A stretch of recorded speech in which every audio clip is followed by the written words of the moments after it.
Ya, assalamualaikum warahmatullahi wabarakatuh. Kembali lagi dengan saya, Sadam Muhammad Aulia. Di kesempatan kali ini, saya akan menjelaskan tentang routing. Nah, di sini ada overview, yaitu penjelasan routing yang akan kita sampaikan hari ini, yaitu satu, pengertian routing, dua, jenis-jenis routing, tiga, fungsi routing, dan empat, cara kerja routing. Dan kali ini kita akan menjelaskan tentang pengertian dulu. Apa sih Bang pengertian routing? Routing adalah proses pengiriman data maupun informasi dengan meneruskan paket data yang dikirim dari jaringan satu ke jaringan lainnya. Routing juga dapat berarti proses memindahkan suatu paket data dari host pengirim ke host tujuan, di mana kedua host tersebut tidak berada dalam satu network yang sama. Tugas routing akan dilakukan device yang maaf. Tugas routing akan dilakukan device jaringan yang disebut sebagai router, yakni perangkat yang digunakan sebagai penghubung paket data antara dua segmen jaringan atau lebih.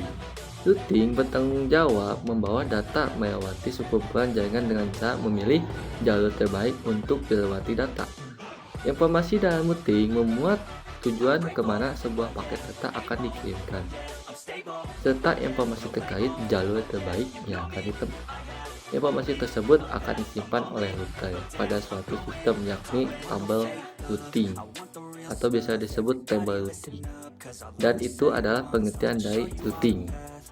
Mari kita lanjut ke yang kedua, yakni jenis-jenis routing. Berdasarkan pengiriman paket datanya, ada dua jenis routing, yaitu direct routing dan indirect routing. Apa sih Bang direct routing? Ya, direct routing adalah routing langsung yang mengirimkan paket dari satu jaringan ke jaringan lain secara langsung atau dalam arti lain. Host berada pada jaringan fisik yang sama sehingga tidak perlu melalui mesin lain atau gateway. Jika suatu host mengirimkan data ke host lain dalam satu jaringan yang sama, maka data tersebut dikirimkan langsung ke tujuan dengan mengenkapsulasi IP Internet Protocol Datagam pada layar fisikal. Next, kita lanjut dengan pembahasan tentang indirect routing. Indirect routing adalah routing tidak langsung yang mengirimkan paket dari suatu jaringan ke jaringan lain. Tidak terhubung langsung atau berbeda jaringan, sehingga paket akan melewati satu atau lebih gateway atau network yang lain sebelum sampai ke tujuan. Jika suatu host mengirimkan data ke host lain yang berada pada jaringan yang berbeda, maka dibutuhkan satu IP address yang digunakan sebagai gateway. Dan itu adalah jenis-jenis routing. Mari kita lanjut ke fungsi routing. Fungsi routing adalah seperti berikut, yaitu route discovery. Fungsi utama router yaitu mengenai router lain untuk menghubungkan beberapa jaringan untuk menyampaikan data dari suatu jaringan ke jaringan yang lain.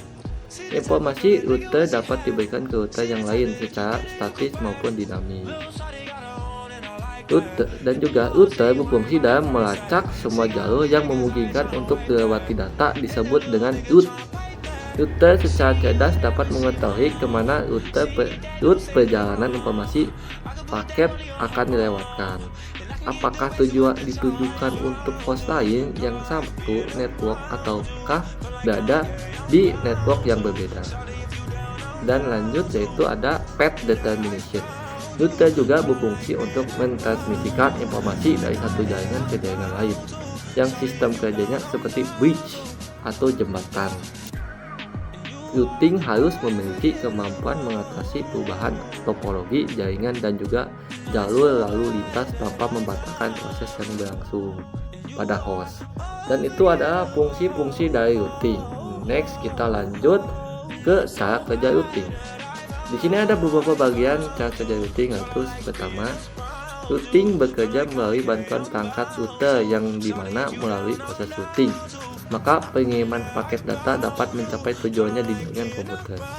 Dan kedua, konsep dasar perouteran berada pada jaringan TCP atau IP dalam kurung Transmission Control Protocol atau Internet Protocol.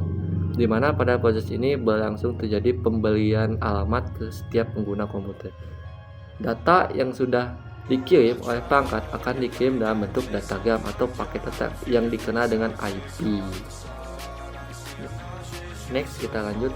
Dalam datagram ini, alamat tujuan biasanya sudah ada pada paket data.